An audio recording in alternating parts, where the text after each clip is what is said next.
A week passed. The house no longer felt like a battlefield, but it was not fully peaceful either. It was something in between, like a wound that had stopped bleeding but was still healing. Noah had started school nearby. Daniel took him every morning. Sara watched from the window the first day. She saw how Noah held Daniel's hand tightly before entering the school gate, like he was afraid Daniel might disappear. That image stayed in her heart all day. Later that afternoon, while cleaning the guest room, Sara found something under Noah's pillow. It was a folded envelope, old and slightly torn at the edges. Her name was not written on it, but Daniel's name was. The handwriting looked soft and careful. Sara hesitated for a moment. She knew she should not open it, but something inside her said this letter mattered. She walked slowly to the living room and sat down. Her hands were shaking slightly as she unfolded the paper. The letter began simply, "Daniel, if you are reading this, it means I no longer have the strength to fight." Sara felt her chest tighten. It was from Noah's mother. The words were not angry, not blaming, just honest. "I was wrong to hide the truth from you," the letter continued. "When I found out I was pregnant, I was scared. I thought you would not choose us. I thought I would be alone. So I decided to be alone before you could leave." Sara swallowed hard. The pain in those words felt real, raw. "I watched Noah grow," the letter said, "and every year I saw more of you in him. Your smile, your eyes, your stubborn way of fixing broken things. But my pride was stronger than my courage.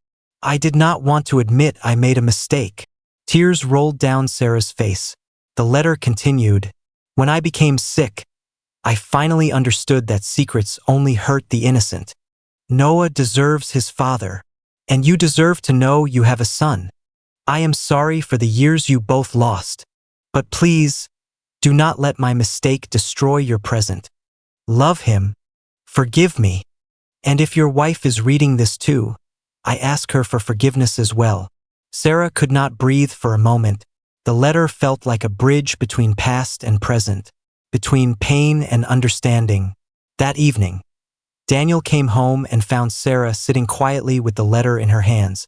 He froze when he saw it. "You read it?" he asked softly. Sara nodded. Daniel sat beside her slowly. "I didn't know she wrote that," he said.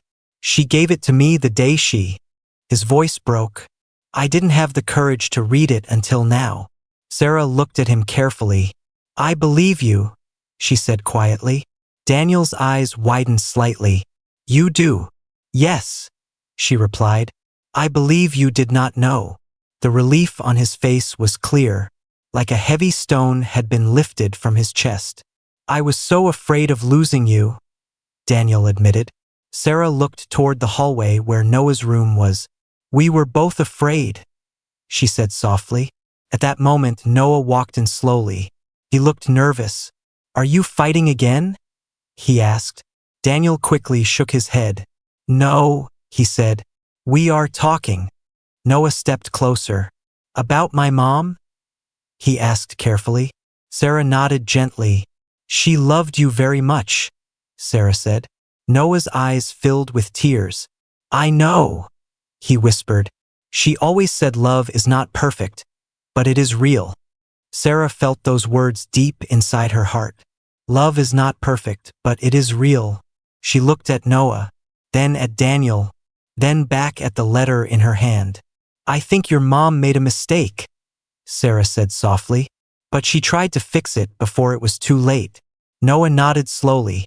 "Do you hate her?" he asked. Sara shook her head. "No," she replied honestly. "I think she was just human." Daniel reached for Noah's hand. "And we are human too," he said gently. "We will make mistakes, but we will not hide from them." Noah looked at Sara carefully. "Are you still angry?" he asked. She thought for a moment. Then she answered truthfully. "I was angry at the secret," she said. "But I am not angry at you." Noah's shoulders relaxed. For the first time since he arrived, he looked like a child who felt safe. That night, something changed in the house. Not because the past disappeared, but because it was finally spoken out loud. Secrets had turned into truth. Fear had turned into understanding. And pain had begun to turn into healing. Sara folded the letter carefully and placed it back in the envelope, not as a symbol of betrayal, but as a reminder that sometimes the truth hurts at first, but in the end, it is the only thing that can truly set a family free. The next few days felt strange. The house was quiet, but not empty anymore. There was a new sound in the mornings, soft footsteps in the hallway, a chair moving in the kitchen, a young voice saying, "Good morning." Noah was trying very hard to be invisible. He folded his blanket neatly every day. He washed his own plate after eating.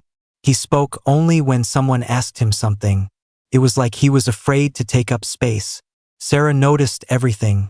She noticed how he never sat too close, how he always looked at Daniel before answering questions, how he kept his backpack beside him all the time, like he was ready to leave at any moment. One afternoon, Sara was cleaning the living room. She saw Noah kneeling near the broken table leg. He had taken tools from the toolbox. His small hands were working carefully. He was focused, serious, like a little adult. "What are you doing?" Sara asked softly. Noah looked up quickly. "I'm fixing it," he replied. "I don't want you to trip." Sara felt something warm in her chest. "You don't have to do that," she said gently. "I like fixing things," Noah answered. "It makes me feel useful." Useful. The word stayed in her mind. Why did a 10-year-old boy feel like he needed to prove his usefulness? She sat down on the sofa and watched him quietly. After a few minutes, he stood up. "It's done," he said shyly. Sara stood and checked it. It was steady, strong. "You did a great job," she said honestly. For a second, Noah smiled fully. It was small, but real. And in that moment, Sara saw something. Not Daniel's mistake. Not a secret from the past. But a child who just wanted to belong. That evening, Daniel came home early again. He brought Noah a small gift. A new notebook and some drawing pencils.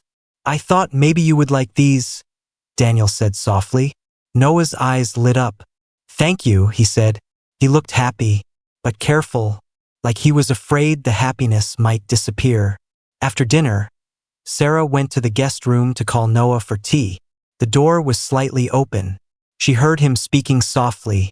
She thought he was on the phone, but when she looked inside, he was sitting on the bed, holding his mother's photo. "I fixed the table today, Mom," he whispered. "I think she liked it." Sara froze at the door.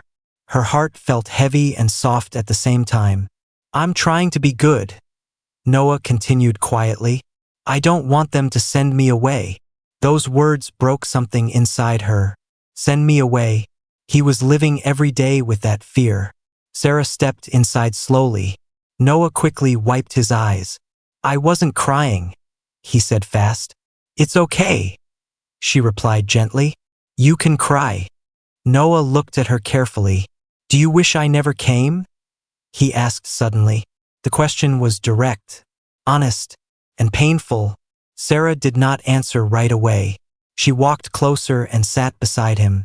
She thought about the anger she felt on the first night, the shock, the broken trust, but she also thought about the rain, the lonely boy at the door, the small hands fixing the table, the whisper to his mother's photo. "No," she said finally. "I don't wish that." Noah's eyes searched her face. "Really?" he asked softly. "Yes," she replied. "I was confused and hurt, but that was not because of you. You are not a mistake. You are not a problem. You are just a child who lost his mother." Noah's lips trembled slightly. "Will you be angry forever?" he asked. Sara smiled sadly. "No," she said. "Sometimes adults need time to heal. But I don't blame you." Without thinking too much, she opened her arms slightly.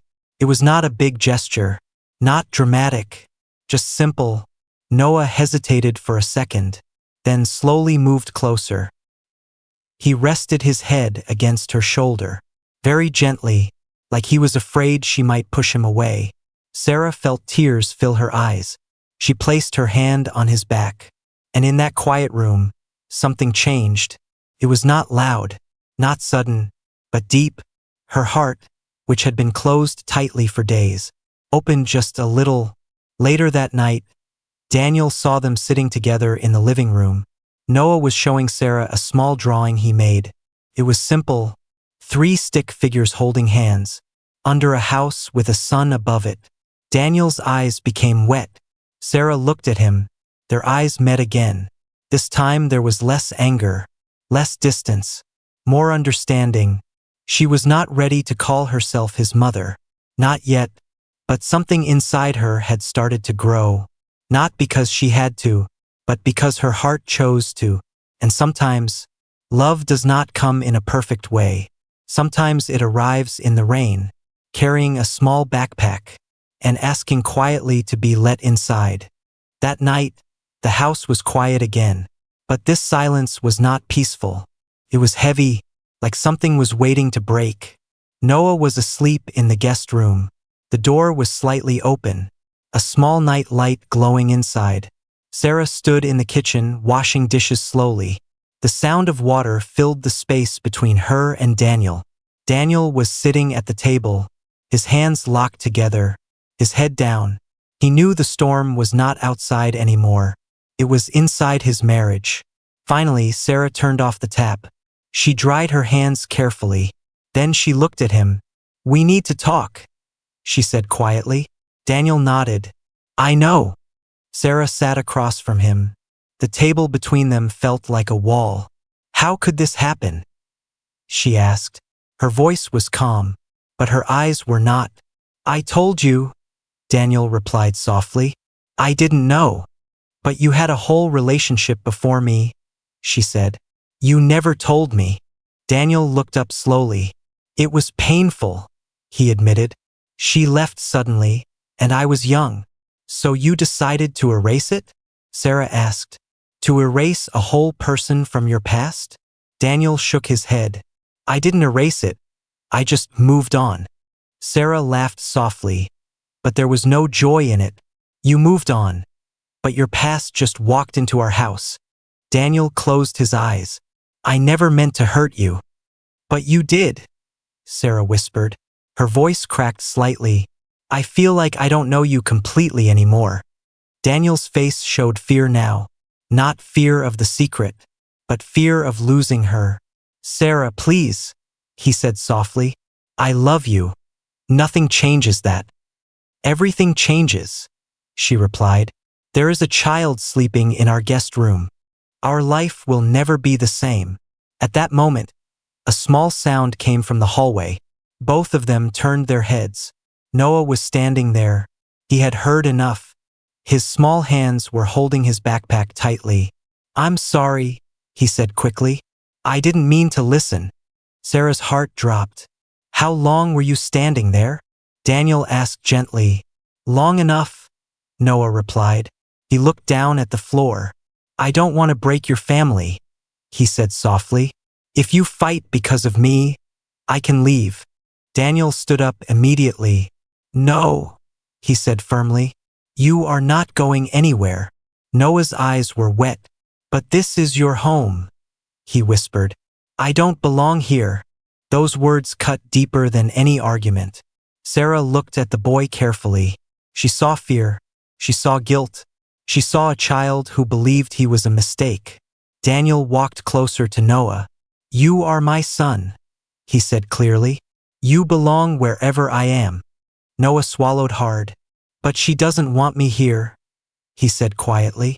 Sara felt like someone had hit her chest. "That's not true," she said quickly. But even she heard the doubt in her own voice. Noah slowly stepped back. "I can stay with the neighbor again," he suggested. "Or maybe somewhere else." Daniel looked at Sara. His eyes were asking for help, asking for support, asking for love.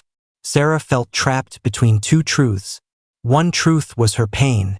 The other truth was this child's broken heart. She stood up slowly and walked toward Noah. When she reached him, she knelt down to his level. "Listen to me," she said gently. You are not the reason we are fighting. Noah looked at her carefully. You're not? He asked softly. No, she replied. We are just trying to understand something new. Adults sometimes fight when they are confused. Noah's grip on the backpack became weaker. So I can stay? He asked. Sara paused for a second. Her heart and mind were still arguing inside her. But then she saw Daniel's face, full of regret, full of hope, and she saw Noah's eyes, full of fear of being left again. Yes, she finally said. You can stay. Noah's shoulders relaxed slightly. Daniel let out a breath he had been holding. But Sara knew something important. Letting Noah stay was only the first step. Trust was still broken. Pain was still there. Later that night, after Noah went back to bed, Sara stood alone in the bedroom. Daniel came in quietly. I don't want to lose you, he said softly. She looked at him in the mirror. You almost did, she replied honestly. Daniel walked closer. I will fix this, he promised. You can't fix the past, she said. But maybe we can choose what happens next. Daniel nodded slowly. They stood there in silence. Not enemies, but not completely safe either. Their marriage was standing on thin ice now. One wrong step could break everything. And in the next room, a 10-year-old boy was sleeping, dreaming of a family he had just found, without knowing that the same family was fighting to survive. The house felt different the next morning. It was the same house, the same walls, the same furniture, but nothing felt the same. Sara woke up early. She had barely slept. Every time she closed her eyes, she saw Noah standing in the rain, and every time she opened them, she remembered he was now inside her home, inside her life. She walked slowly toward the kitchen. The smell of coffee filled the air. Daniel was already there. He looked tired. His eyes were red. He had not slept either. Neither of them spoke at first. Silence had become heavy between them. Then they heard soft footsteps. Noah stood at the kitchen door. He looked smaller in the morning light. He was wearing one of Daniel's old t-shirts. It was too big for him, but somehow it made him look even more like Daniel. Good morning, Noah said politely. Sara forced a small smile. Good morning, she replied softly. Daniel walked toward his son slowly. Did you sleep okay? He asked. Noah nodded. Yes, sir. Daniel paused. You don't have to call me sir, he said gently. Noah looked unsure. He did not know what to call him yet. Sara watched them carefully. Every movement, every word, every look. She felt like an outsider in her own kitchen. Daniel poured 3 cups of milk. He placed one in front of Noah. Their hands almost touched. And in that small moment, Sara saw something she was not ready for. A connection, a natural one, like 2 pieces of the same puzzle finally meeting. Her chest tightened. She turned away and looked out the window. The rain had stopped, but the sky was still gray. After breakfast, Daniel left for work. He had no choice. Life outside did not stop for secrets. Before leaving, he knelt in front of Noah. I will come back early today, he promised. Noah nodded quietly. When the door closed, the house became silent again. Now it was just Sara and the boy, 2 strangers connected by one man. So, Sara said slowly, do you like drawing? Reading? She did not know how to talk to him. Noah shrugged slightly.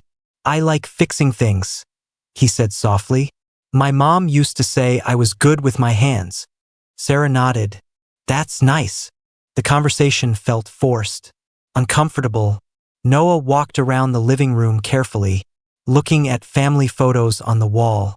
There were pictures of Sara and Daniel smiling on vacations, at birthdays, at holidays. Noah stared at them for a long time. You look happy, he said quietly. Sara did not know how to answer. We were, she said without thinking. The words slipped out before she could stop them. Noah looked down. I'm sorry, he whispered. Sara felt a sudden pain in her heart. Why was he apologizing? He did nothing wrong. She walked closer to him. You don't have to be sorry, she said softly. This is not your fault. Noah nodded, but he did not look convinced. Later that afternoon, Sara heard a small sound from the guest room, like someone crying but trying not to. She stood outside the door. Her hand almost knocked, but she hesitated. Then she heard it again. A soft, broken breath. She slowly opened the door. Noah was sitting on the bed, holding the photo of his mother, tears falling silently down his face. Sara felt something inside her shift. She forgot her anger for a moment, forgot her broken trust. All she saw was a child who had lost everything. She walked in quietly and sat beside him. It still hurts, doesn't it? She asked gently. Noah nodded. She used to sing to me when I couldn't sleep, he said. Now it's too quiet. Sara's eyes filled with tears. Without thinking too much, she placed her hand on his back. He did not pull away. Instead, he leaned slightly closer, just a little, not fully trusting, but not fully alone anymore. In that small moment, Sara realized something important. Noah was not just Daniel's past. He was a child standing in her present, and maybe also part of her future. But that thought scared her, because accepting Noah meant accepting the truth. Accepting that her marriage was not as perfect as she believed. That love sometimes comes with hidden chapters. That life does not ask for permission before changing everything.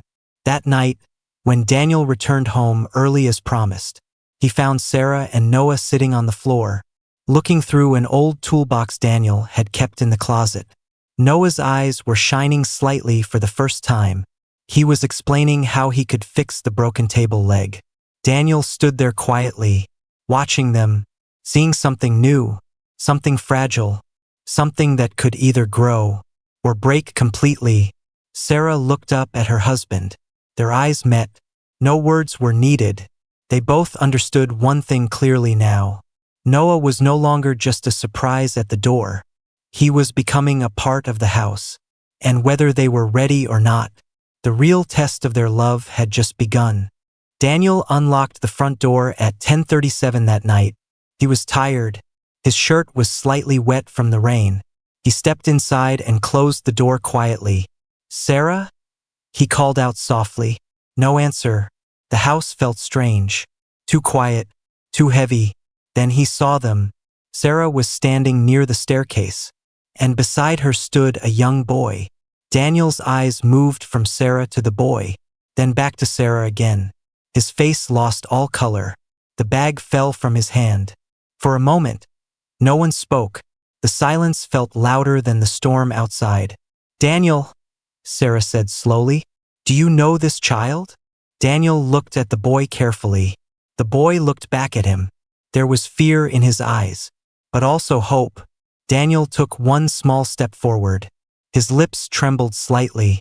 Noah, he whispered. Sara felt her heart drop into her stomach. So he did know the name.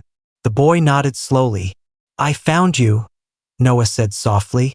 Daniel ran a hand through his hair. He looked confused, shocked, almost scared. How is this possible? Daniel murmured. Sara's voice became sharper. You tell me. The tension in the room grew thicker. Daniel turned to Sara. I swear, I did not know, he said quickly. Sara crossed her arms. Did not know what? She asked. Daniel closed his eyes for a second, like he was trying to gather courage. Before I met you, he began slowly, I was in a relationship with someone. Sara's chest tightened. You never told me that, she said quietly. It was short, Daniel replied, and it ended badly. He looked at Noah again.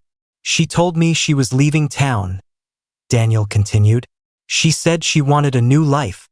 Sara's voice trembled. And she told me she was not pregnant, he answered. Noah looked down at the floor. My mom said she was angry. Noah spoke softly. She thought you would not stay. Daniel's face showed pain. I would have stayed, he said almost to himself. I would have never left my child.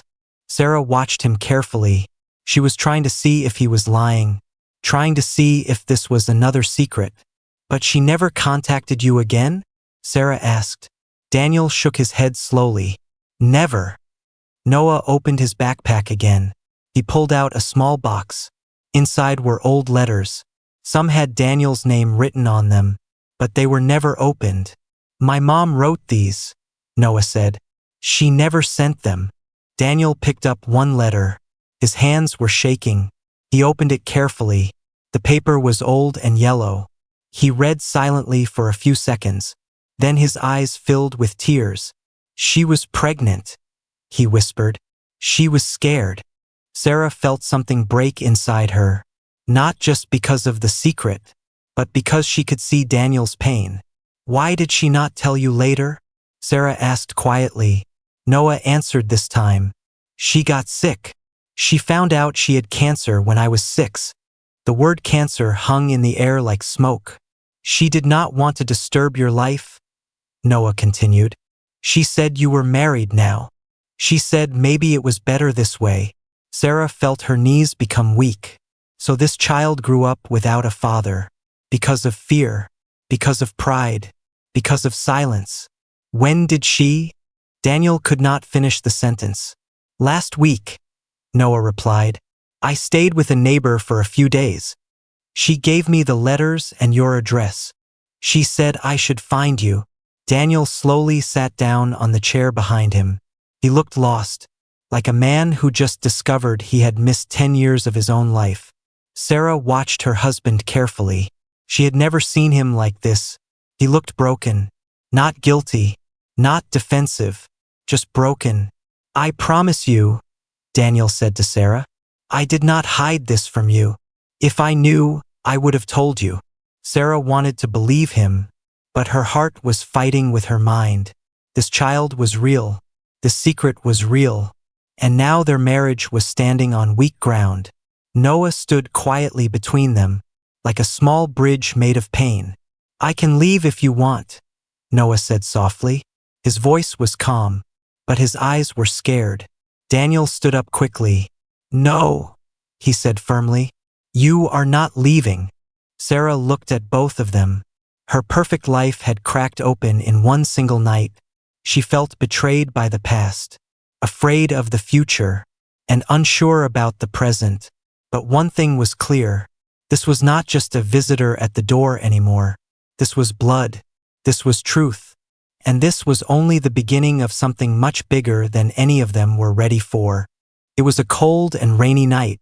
The sky was dark, and the wind was strong. Water hit the windows again and again, making a soft but scary sound. Inside the house, everything was quiet. Sara was alone in the living room. Her husband Daniel had called earlier and said he would be late from work. She did not like nights like this. Rain always made her feel lonely. She wrapped a blanket around her shoulders and sat on the sofa. The clock on the wall ticked loudly in the silence. Tick, tick, tick. She checked her phone. No new messages. She turned on the TV, but she was not really watching. Her mind felt heavy for no reason. Sometimes the heart feels something before the mind understands it. Then suddenly, knock, knock, knock. The sound was loud, too loud. Sara jumped from her seat. Her heart started beating fast. Who could it be at this hour? It was almost 10 at night. Nobody visits this late. She stood still and listened. Maybe she imagined it. Maybe it was just the wind. But then it came again. Knock, knock, knock. This time slower, more serious. Sara swallowed slowly. Fear moved inside her chest. She walked toward the door carefully. Each step felt heavy. She looked through the small glass window beside the door. At first, she could not see clearly because of the rain. But then she saw a small shape standing outside. Not a tall man. Not a stranger with a mask. Just a child. She quickly unlocked the door and opened it slowly. Cold wind rushed inside the house. And there he was. A young boy, maybe 10 years old. His clothes were wet from the rain. His hair was stuck to his forehead. He held a small old backpack in one hand. His shoes were dirty, but his eyes were calm and serious. He looked straight at Sara, not scared, not shy, just tired. Sarah's voice shook as she spoke. Are you lost? The boy did not answer that question. Instead, he asked something that made her blood freeze. Is Daniel here? Sara felt confused. Yes, he is my husband, but he is not home right now, she said slowly. The boy nodded softly. Then he said words that broke the quiet night into pieces. Daniel is my father. Everything inside Sara stopped. The rain kept falling. The wind kept blowing. But for her, the world became silent. She stared at the boy. Her mind could not understand what she just heard. That is not possible, she whispered. The boy reached into his backpack and pulled out a small photo. It was old and a little torn at the corners. He handed it to her carefully. Sara looked at it. Her hands began to shake. The photo showed a younger Daniel, standing next to a woman she had never seen before. And in the woman's arms was a baby with Daniel's eyes. Sara felt like the ground was moving under her feet. This is from many years ago, the boy said quietly. My mom kept it. Where is your mother? Sara asked softly. The boy looked down at the wet ground. She passed away last week, he answered. The words were simple, but they were heavy. She told me before she died that Daniel is my father, he continued. She said he did not know about me. Sara's heart was beating so fast she thought she might faint. She looked at the boy again. Now she noticed something else. The shape of his face. The way his eyebrows moved. The small line near his smile. It was Daniel, right there, standing in front of her, 10 years old, alone in the rain. I did not know where to go, the boy said softly. You are the only family I have. The word family echoed in Sara's mind. Family. She had been married to Daniel for 8 years. 8 happy years. Or at least she thought they were happy. Now a child was standing at her door saying he belonged to her husband. She felt anger, shock, fear, confusion, all at the same time. But when she looked at the boy again, she did not see a problem. She saw a child who had just lost his mother. A child standing alone in the cold rain. Her voice became softer. What is your name? Noah, he replied. Sara stepped aside slowly. Come inside, she said quietly. Noah walked into the house carefully, as if he was afraid the floor might break under him. Sara closed the door behind him. The rain was now outside, but a bigger storm had just entered her home, and she knew, when Daniel walked through that door tonight, nothing would ever be the same again.